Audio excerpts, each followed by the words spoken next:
नमस्कार, मैं श्री गोपाल नारसन। चलिए बुलेटिन शुरू करते हैं। सबसे पहले मुख्य समाचारों पर एक नज़र। अंतर्राष्ट्रीय बाल कवि सम्मेलन में मानसी का हुआ चयन। योगी सरकार ने वीकेंड लॉकडाउन की व्यवस्था की समाप्त। ड्राइविंग लाइसेंस, परमिट और रजिस्ट्रेशन की वैधता अवधि 31 दिसंबर सन 2020 तक बढ़ी। IPS अफसर की पत्नी ने पति पर लगाया कई महिलाओं से संबंध रखने का आरोप। थाने में घुसी गुस्साई भैंस ने दरोगा को ही उठाकर पटका। अब खबरें विस्तार से। भारतीय संस्कृति सेवार्थ न्यास तथा federation of community radio stations के तत्वाधान में ऑनलाइन आयोजित होने वाले अंतर्राष्ट्रीय बाल कवि सम्मेलन में नेशनल कन्या इंटर कॉलेज खानपुर की कक्षा 11 की छात्रा मानसी चौधरी का चयन होने पर कॉलेज प्रबंधन द्वारा खुशी व्यक्त की गई है। अंतर्राष्ट्रीय हिंदी प्रचारक डॉक्टर सतीश कुमार शास्त्री के संयोजन में अंतर्राष्ट्रीय बाल कवि सम्मेलन में एक फिजी, एक तमिलनाडु से और 2 बाल कवियों का चयन हरिद्वार से हुआ है, जिनमें विशाल सालार राजीव गांधी नवोदय विद्यालय शिकारपुर से तथा मानसी चौधरी नेशनल कन्या इंटर कॉलेज खानपुर से चयनित की गई है। उत्तर प्रदेश की योगी सरकार ने वीकेंड लॉकडाउन की व्यवस्था समाप्त कर दी है। अब यूपी में बाजार सुबह 9 बजे से रात्रि 9 बजे तक खुले रहेंगे, जबकि उत्तर प्रदेश में बाजारों की साप्ताहिक बंदी रविवार को निर्धारित की गई है। केंद्र सरकार की तरफ से वाहन चालकों को बड़ी राहत दी गई है।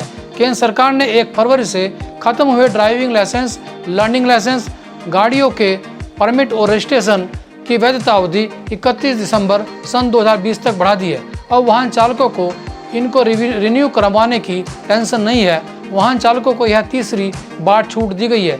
इससे पहले केंद्र ने 30 जून तक इस वैलिडिटी को बढ़ाया था, उसके बाद 30 सितंबर तक और अब 31 दिसंबर तक ये सभी वैधता अवधि समाप्त कर चुके डॉक्यूमेंट्स वैध रहेंगे। उत्तर प्रदेश के संभल पुलिस थाने में घुसी एक बेकाबू भैंस ने जमकर उत्पात मचाया। भैंस को ऐसा करने से रोकने की कोशिश में गुस्साई भैंस ने दरोगा को ही उठाकर पटक दिया। बाद में बड़ी मुश्किल से भैंस पर काबू पाया जा सका। सहारनपुर के ग्लोबल मेडिकल कॉलेज बंद होने के बाद जिन छात्रों की रैंकिंग करीब 4 लाख थी, उन्हें तो नया कॉलेज मिल गया, लेकिन जिन मेधावी छात्रों की रैंकिंग 30,000 थी, वे अब सड़क पर आ गए हैं। ऐसा कॉलेज की लापरवाही के चलते हुआ है।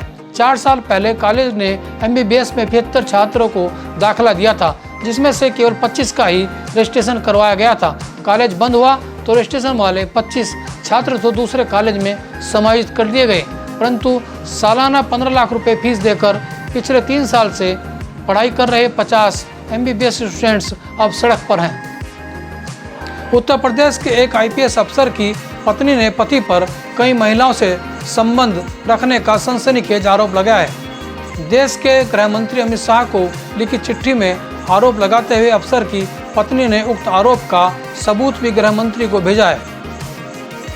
मध्य प्रदेश के एक जिला खनिज अधिकारी के भोपाल स्थित आवास पर लोकायुक्त पुलिस ने सुबह 4 बजे छापा मारा। टीम ने भोपाल के गौतम नगर स्थित आवास शिवा कामिनी में खनिज अधिकारी को सोते हुए उठाया। लोकायुक्त पुलिस ने अब तक की जांच में करीब 9 लाख रुपए नकदी, 13 लाख रुपए की ज्वेलरी, 2 लग्जरी कार और 4 टू व्हीलर गाड़ियां बरामद की हैं। लेकिन साथ ही लोकायुक्त पुलिस कर्मचारी आरोपी के घर से आए चाय समोसों की दावत उड़ाते भी नजर दिखाई दिए। ऑनलाइन शिक्षा एक ऐसा माध्यम है जिससे घर बैठे शिक्षक इंटरनेट के माध्यम से देश के किसी भी कोने या प्रांत से बच्चों को पढ़ा सकते हैं। लेकिन ऑनलाइन शिक्षा का जितना फायदा बच्चों को मिल रहा है, उससे कई गुना बच्चों की सेहत पर प्रतिकूल प्रभाव भी पड़ रहा है।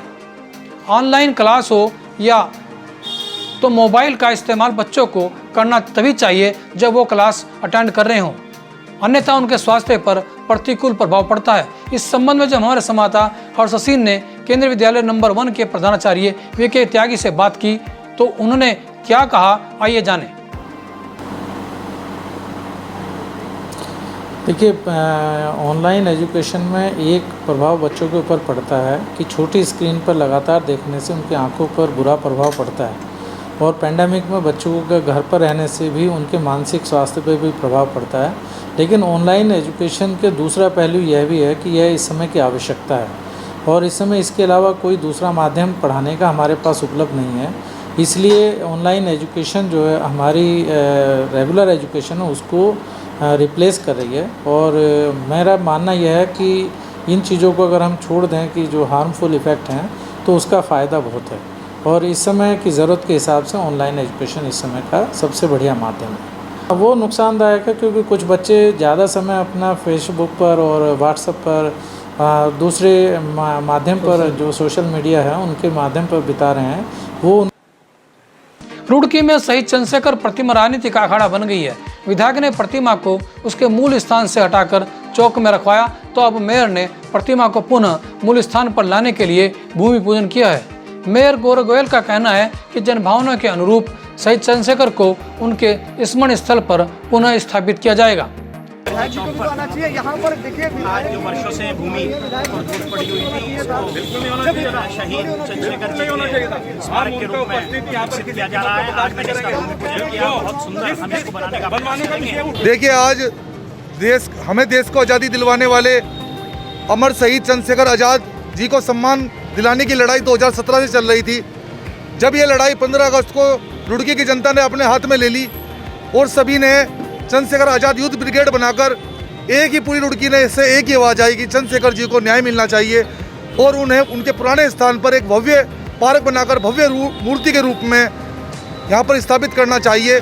इसलिए सुबह से हमें सैकड़ों लोगों का यहाँ पे रुड़की की जनता का हमें समर्थन मिल रहा है। बाकी हमारे बीच में हमारे शक्ति राणा जी है, अविनाश त्यागी जी है, मेयर प्रतिनिधि है, मोहित राष्ट्रवादी जी है, बिट्टू पंडित जी है। तो आप सभी लोगों से जान सकते हैं, पूछ सकते हैं। नहीं, प्रशासन की मदद मिली है। मैडम से बात हुई थी, फिर उन्होंने जनप्रतिनिधि से बात करी। MNA मैडम है अपनी नुपुर वर्मा जी, उनका पूरा सहयोग मिला हमें। वो हमारी बहुत युवा तेज तर्राक हैं। हाँ, मूर्ति स्थापना तो हो गई है, बस अब तो काम चल रहा है। बड़ी भव्य मूर्ति लगेगी। देखिए, जो संघर्ष ये मूर्ति का जब स्थानांतरण किया गया यहाँ से, उसी दिन जो संघर्ष पनप चुका था। एक शहीद के सम्मान के लिए प्रत्येक युवा रुड़की का तभी से जागरूक था। शहर के सभी युवा, सभी जनप्रतिनिधि एक सुर में कह भी रहे हैं। मुझे ये बड़ा आश्चर्य की बात है कि फिर विलम्ब किस बात का हो रहा है। सभी युवा साथ में है। चंद्रशेखर आज़ाद जी की प्रतिमा, भव्य प्रतिमा यहाँ पर स्थापित होगी, इसमें कोई संशय का विषय ही नहीं है। चंद्रशेखर आज़ाद यूथ ब्रिगेड, उसके तत्वावधान में हमने 15 अगस्त को एक घोषणा की थी कि आने वाली 1 तारीख से पहले 30 तारीख तक शासन प्रशासन या जो भी जनप्रतिनिधि है उनकी इच्छा है कि वो जो भी 30 तारीख तक कार्य कराना चाहे चंद्रशेखर जी की प्रतिमा उनके पार्क को लेकर वो करा सकते हैं। परंतु 1 तारीख के बाद 1 तारीख से चंद्रशेखर आज़ाद यूथ ब्रिगेड 1 तारीख से पुराने स्थान पर जो ये है यहीं पे ही अपना पुणे स्थान पर पूरी विधान के साथ कार्य प्रारंभ कर देगा। आपकी 30 तारीख चली गई और 31 तारीख भी चली गई। आज सुबह प्रातः 8 बजे पूरे विधि विधान के साथ सभी रुड़की के गणमान्य व्यक्तियों द्वारा, चंद्रशेखर आज़ाद यूथ के सभी सदस्य, सभी लोगों द्वारा, माननीय गौरव गोयल जी का भरपूर सहयोग, जितने भी सभी पार्टियों के नेता हैं सभी के द्वारा सहयोग मिला और कार्य प्रारंभ हुआ। पूरी विधि विधान पूजा के साथ प्रारंभ हुआ और निर्माणीय कार्य शुरू हो चुका है आपके समक्ष। और जल्दी आपको एक भव्य चंद्रशेखर जी की भव्य प्रतिमा के साथ एक भव्य पार्क आपको देखने के लिए मिलेगा, जो रुड़की वासियों के लिए बहुत ही हर्ष का विषय होगा। आप एक बात सुनिए, जिन्होंने देश को आज़ाद कराया, जिन्होंने अपने प्राणों की आहुति दी, आज जिनकी वजह से हम सब लोग बैठे हुए हैं, आज उन्हीं की मूर्त को इधर से उधर करना ये कोई अच्छी बात नहीं थी। जिसने भी ये मूर्त हटवाई थी उसने बहुत गलत कार्य किया था। ये मूर्त तो जब इसके पहले मेयर थे उन्होंने कहा कि वहीं लगेगी। जिस ढंग से लेके अब चले हैं कि जब जनता को सबको बुला के इन्होंने इस मूर्त की आज जो स्थापना की है, अरे बनने जा रहा है, ये बहुत पहले हो जाना चाहिए था।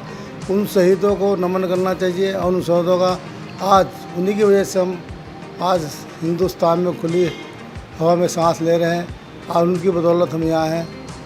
ये तो चंद्रशेखर आज़ाद जी की, जिन्होंने अंग्रेज़ों से आज़ाद नाम था अब अपना आप ही गोली मार ली, मगर अंग्रेज़ों के हाथ नहीं चले। गोयल ने कहा नगर निगम की ओर से शहीद स्थल विकसित किया जाएगा। उत्तराखंड व उत्तर प्रदेश खबरों के लिए बने रहिए हमारे साथ। नमस्कार।